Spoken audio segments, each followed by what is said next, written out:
Hi friends, నమస్తే. Welcome to my channel Sri educational channel. Current అఫైర్స్లో first bit. COP28 వద్ద UAE అధ్యక్షుడు Mohammed bin Zayed Al Nahyan ఆవిష్కరించిన $30 billion fund యొక్క ఉద్దేశం ఏమిటి?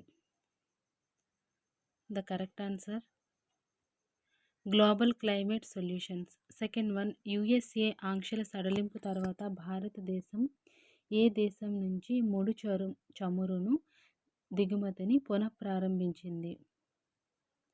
The correct answer Venezuela.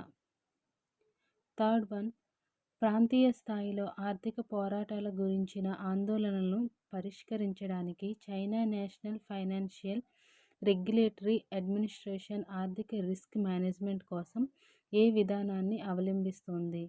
The correct answer ఒక ప్రావిన్స్ ఒక విధానం.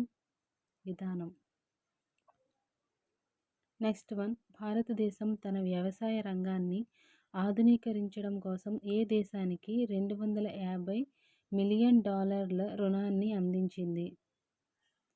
The correct answer Kenya.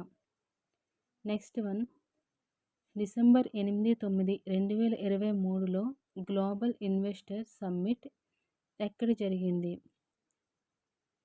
The correct answer Dehradun. Next one, Asian India grass roots innovation forum AIGIF 4వ ఎడిషన్ను ఎవరు నిర్వహించారు?